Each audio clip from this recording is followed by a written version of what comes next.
इंदौर शहर इतना बड़ा है, लेकिन सिर्फ पीयूष ही छोड़ने सोनम को क्यों गया था? जो ड्राइवर पीयूष है, जिसे राज ने भेजा था, कहाँ से जानता था राज पीयूष को? वो पीयूष उसका फ्रेंड ही है शायद। मेरे को बाद में पता चला, जब पीयूष का चेहरा सब सामने आया ना मीडिया में, जब भी मेरे को पता चला कि पीयूष ही है। और पीयूष एक दो बार हमारे यहाँ गाड़ी चलाने भी आया था। उसके पास पिकअप गाड़ी है जो लोडिंग लोडिंग करता है वो। तो कुछ सीट वगैरह मटेरियल सप्लाई मतलब मटेरियल छोड़ने जाता है ट्रांसपोर्ट। तो एक दो बार छोड़ने आया था। जब से फिर मैंने उसको देखा तो मैंने पूछा भी था, तो वो उसका फ्रेंड ही है। इसलिए वो हो सकता है उसने हायर करा उसको। अच्छा, लगातार ये भी बात सामने आती है कि क्राइम सीन वाले जो मूवी हैं या ऐसे सीरियल हैं, ये बहुत पसंद था सोनम को, अक्सर वो देखा करती थी। ये बात में कितनी सच्चाई है? नहीं, मैं आज तक तो उसको वो इतनी फ्री नहीं थी कि कुछ भी मतलब देख पाए या समझ पाए, क्योंकि वो ऑलरेडी मतलब बिजनेस करती थी। और सुबह हम 10 बजे ऑफिस आ जाते थे, शाम को 7-8 बजे जाते थे। फिर क्या मोबाइल एक आध घंटा चलाना है, उसके बाद तो आराम ही कर देते हैं। ऐसा तो कुछ भी ऐसा नहीं है। ऐसा कुछ नहीं है। शहर काजी हैं इंदौर के, हम्म। वो कह रहे हैं कि जब संस्कार की कमी होती है तो बच्चे सोनम बन जाते हैं। सोनम से ज़्यादा दोषी उनके माँ बाप हैं, जिन्होंने परवरिश अच्छे से नहीं की और अच्छे से संस्कार नहीं दिए। देखिए, उनको तो मैं नमस्कार करूँगा, काजी और साहब को। काजी साहब को नमस्कार करूँगा। दूसरी बात ये है कि देखिए, संस्कार तो देखिए, माँ बाप तो अच्छे ही संस्कार देते हैं। हर घर के माँ बाप अच्छे संस्कार देते हैं। और एक ही घर में हम दोनों भाई बहन पले हुए हैं। मैं भी हूँ, मैं आप लोगों के सबके साथ में हूँ। और आप देखेंगे कि मेरे माथे पे तिलक भी लगा हुआ है। मैं पर डे पूजा करके ही बाहर निकलता हूँ। तो संस्कार एक मेरे भी है और एक उसके भी है। और संस्कार वैसा नहीं है कि उसको अलग घर में रख के संस्कार दिए गए या मेरे को अलग घर में रख के संस्कार दिए गए, ऐसा कुछ नहीं है। तो संस्कार तो माँ बाप ने व्यवस्थित ही दिए हैं, जैसे कि एक माँ बाप बच्चे को देते हैं। अब कोई किसी मतलब कुछ दूसरे कारण से कुछ हो जाए और क्या किसी के बहकावे में आ जाए, तो वो एक बात एक अलग है। तो इसलिए इसकी जांच तो शिलोंग पुलिस कर रही है। तो अभी जांच क्लियर हो जाती है तो पता चल जाएगा। बाकी संस्कार की बात रही, तो संस्कार तो देखिए, हमने जैसे क्लियर कर दिया है कि हम दोनों एक ही घर के हैं। तो संस्कार हमारे भी हैं और आपके भी हैं। तो संस्कार तो मेरे हिसाब से माँ बाप की तो कोई गलती नहीं है। और इसमें घर वालों का कोई हमेशा भी मतलब, अगर 10 लोग इसमें समझिए, एक घर में 10 लोग रहते हैं और एक घर में एक जने ने गुनाह कर दिया, तो पूरे 10 लोगों को सज़ा नहीं मिलती है, इसमें एक जने को मिलती है। तो इसलिए निवेदन है कि मतलब माँ बाप को ठेस ना पहुँचाएं। देखिए, माँ बाप ने बहुत काफ़ी मेहनत करके संस्कार भी दिए हैं और पाला भी है। इस हत्याकांड के लिए गोविंद अपने माँ बाप को जिम्मेदार मानते हैं? नहीं, इसमें बिल्कुल माँ बाप की 1% गलती नहीं है। क्योंकि माँ बाप ने हमेशा बच्चों को जो जो चाहिए और जैसा चाहिए वो रिक्वायरमेंट फुलफ़िल करी है। और कैसे भी करी उनने, उनके लेवल मतलब उनने मजदूरी करी है या जो भी करा है, वो उनने उनकी रिक्वायरमेंट मतलब बच्चों की रिक्वायरमेंट हमेशा फुलफ़िल करी है। इसलिए माँ बाप तो नहीं है। रूबीना इकबाल खान है, कांग्रेस की मुस्लिम महिला पार्षद है।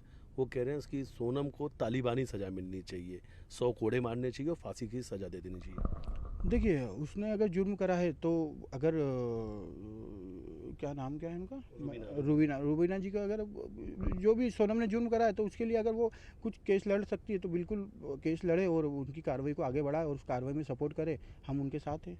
मतलब तालिबानी सज़ा की जो बात कर रही हाँ है। बिल्कुल, अगर वो मतलब देखिए, अभी भी मैं ये बोल रहा हूँ, पुलिस जांच कर रही है। पुलिस की जांच पे अगर वो गुनहगार पाई गई तो सभी चीज़ें सज़ा पुलिस भी देगी। और आप लोग भी बोलो कि जो सज़ा मतलब होना चाहिए वो मिलना चाहिए उसे। अगर उसने ये गुनाह करा है तो बिल्कुल सज़ा मिलना चाहिए उसे। मैं पहले दिन से बोल रहा हूँ। अब परिवार की बात करते हैं गोविंद। जब हम आपके घर गए थे तो आपके शायद वो छोटे बच्चे हैं जी। जो सोनम को बुआ, वो तस्वीर देखने के बाद वो सोनम को बुआ कर रहे थे, जी। मतलब आपके बेटे हैं। हम्म। वो अपनी बुआ को याद कर रहे हैं इस वक्त? सोनम को लेकर बच्चे भी क्या कुछ बातचीत करते हैं, पूछते हैं क्या हर वक्त में? कि क्योंकि जब लास्ट टाइम हमारी बातचीत उनसे हुई थी तो उन्होंने कहा था कि बुआ ने ये कहा है कि मैं घूमने जा रही हूँ और चॉकलेट लेकर आऊँगी आपके लिए। क्या वो बच्चे, क्योंकि हमेशा सोनम का इंतज़ार करते थे, वो एक्टिवा गाड़ी से जब आती थी, तो क्या वो भी? नहीं है वो भी। तो देखिए, एक बालक तो मेरा काफ़ी छोटा है, वो इतना समझदार नहीं है। बाकी एक जो लड़का है 8 साल का है मेरा, वो अभी मेरी और मतलब उनकी लड़के की कभी ऐसी बातचीत हो ही नहीं पाई। क्योंकि मैं बुआ ऑलरेडी बुआ इतना। को कभी ढूंढा इन लोगों ने छोटे नहीं को? नहीं, उनने अभी ऐसा कुछ भी नहीं करा। और हमारी मतलब फैमिली इतनी डिस्टर्ब कि हम आपस में भी बात नहीं कर पा रहे हैं अभी। और समझ में मतलब किसी को मैं खुद लेट पहुंचता हूँ, चीज़ें गड़बड़ है तो मैं खुद ही बात करना थोड़ा सा इग्नोर कर रहा हूँ बच्चों से। अच्छा, आप भी अपने माँ बाप से भी इन सब विषय पे बिल्कुल भी बात नहीं करते? बिल्कुल भी नहीं। देखिए ऑलरेडी फैमिली पूरी डिस्टर्ब है। माँ बाप भी मतलब लगभग लोग बीमार ही रहते हैं, रोज़ पर डे कुछ ना कुछ एक नया कुछ रहता है बीमारी। तो इस कारण मैं अभी किसी से बात नहीं कर पा रहा हूँ और मैं इस कारण से थोड़ा सा लेट ही जाता हूँ, तो थोड़ा सिचुएशन समझ जाती है। वाराणसी से एक तस्वीर सामने आई कि सोनम जिंदा है और सोनम का फिर भी वहाँ की महिलाओं ने पिंडदान कह दिया कि इससे अब मोक्ष की प्राप्ति कभी नहीं होगी, आत्मा भटकती रहेगी और इस तरीके से हमेशा बातें सामने आई। नहीं, अभी इसका तो अभी देखिए मुझे आइडिया नहीं है। बाकी जो देखिए पूरा भारत देश सब चीज़ें अलग अलग प्रकार की कर रहा है, तो वो उनका ठीक है, उनके लेवल पे वो कर रहे हैं तो अच्छी चीज़ है। बाकी पिंडदान, अगर मैंने पिंडदान का तो बता ही दिया था कि पिंडदान कोई भी करना चाहे तो कर सकता है।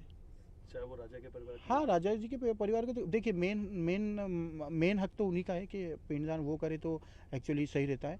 बाकी तो ये सब चीज़ें तो गोविंद गोविंद को इस पर कोई आपत्ति तो नहीं है? नहीं, मुझे कोई आपत्ति नहीं है। मुझे क्या आपत्ति रहेगी, क्योंकि ये राजा जी की फैमिली का हिस्सा है। और अगर वो पिंडदान करते तो मैंने तो बताया कि मैं खुद उनके, अगर कुछ बोलते तो मैं कार्यक्रम में बिल्कुल जाऊंगा। अच्छा, एक आखिरी सवाल। अब क्या आपकी और विपिन यानी जो राजा के परिवार के लोग सब कुछ ठीक है? क्योंकि पहले आप घर जाते थे, हमेशा आपकी बातचीत होती थी, दोनों परिवार के बीच में ठीक है, या लगता है कि समय के साथ अब आप लोगों के परिवार के बीच में कहीं ना कहीं कुछ बयान जो जिस तरीके से आपके सामने आया, कहीं कुछ नाराजगी तो नहीं हुई इससे बड़ी तो नहीं? देखिए अभी देखिए परिवार तो देखिए मैं और विपिन जी तो लगभग रहते हैं, बातचीत करते हैं, मगर बाकी परिवार से मेरी अभी बातचीत नहीं हो पा रही है। और अगर उनको कुछ भी लगता है और मेरे सपोर्ट की अगर ज़रूरत पड़ती है तो अगर एक कॉल भी करते तो मैं बिल्कुल उनके लिए खड़ा हूँ, हर समय पे खड़ा हूँ। तो वो एनी टाइम कॉल कर सकते हैं मेरे को, कोई भी काम बता सकते हैं। कभी भी कोई काम बता सकते हैं? कभी भी जो भी मेरा फ़र्ज़ है या मुझे ऐसे कोई ज़रूरत है कि गोविंद से काम है या गोविंद की ज़रूरत है तो बिल्कुल वो एनी टाइम मुझे बुला सकते हैं। एक आखिरी सवाल के साथ ये इंटरव्यू खत्म करते हैं। आज गोविंद सिर्फ सोनम के साथ है या राजा के साथ है, या अब गोविंद के पास सिर्फ यही ऑप्शन है कि मैं अपनी बहन के साथ ही हूँ? देखिए अभी मैं राजा जी की फैमिली के साथ हूँ, मैं पहले दिन से बोल रहा हूँ। मगर मुझे सोनम से मिलना है, ये मेरी जिद है। मुझे मिलना है उससे एक बार, और मिल के ही मुझे ये सब चीज़ें क्लियर करना है कि ऐसा क्यों हुआ। उसके बाद में ही मैं आपको लोगों को ज़्यादा अच्छे से बयान दे पाऊँगा। अभी तो क्या है ना, मैं कुछ भी बोलता हूँ और मार्केट में यूट्यूबर और ये सब लोग कुछ भी बना देते हैं उसका। तो इसके लिए तो मैं यूट्यूबर से भी क्षमा मांगूंगा कि भैया आप आप लोग ऐसा मत करिए। एक परिवार है, परिवार ऐसे इस सिचुएशन में सर्वाइव नहीं कर पाता है। ये आप लोग तो कुछ भी हेडलाइन लिख देते हैं, मगर आप समझिए इन चीज़ों को, हमारी सिचुएशन समझिए और उस हिसाब से ही आप कुछ भी गलत बयान मत लिखिए और या मत बोलिए उसको। गोविंद ने न्यूज़ 18 के साथ बातचीत की और कई सारे सवालों पे खुल के उन्होंने जवाब दिए। उन्होंने कहा कि अभी तक इन्होंने सोनम को बचाने के लिए कोई भी वकील हायर नहीं किया है, अभी तक इनकी किसी भी ऐसे वकील से बात नहीं हुई है। उन्होंने कहा कि अगर इस तरीके की बात सामने आ रही है तो पूरी तरीके से गलत है। वो उनकी जिद है सबसे पहले अपने बहन से मुलाकात की और बहन से ये पूछना चाहते हैं कि उन्होंने कि ये हत्या जो सोनम ने और जिनका नाम सामने आ रहा है इन सभी आरोपियों के, कि इन्होंने हत्या कांड की साजिश क्यों रची, इसके पीछे की वजह क्या थी। दूसरी तरफ उन्होंने कहा कि अगर तमाम सवाल भी हैं कि राजा के परिवार से गोविंद की दूरी हो गई, तो उन्होंने कहा कि नहीं, गोविंद आज भी उस परिवार के लिए बेटे की तरह खड़े हैं। जब भी उस परिवार का एक भी फ़ोन आएगा तो ये तत्काल उस परिवार के पास पहुंच जाएंगे। तो आज वो राजा के साथ हैं। दूसरी तरफ सोनम से मुलाकात करना चाहते हैं, सोनम से वजह पूछना चाहते हैं और उसके बाद सोनम क्या कुछ कहती है उसके बाद वो अपना कुछ फैसला लेंगे। वीडियो जर्नलिस्ट डगलस साथ मिथिलेश गुप्ता, न्यूज़ 18 इंदौर।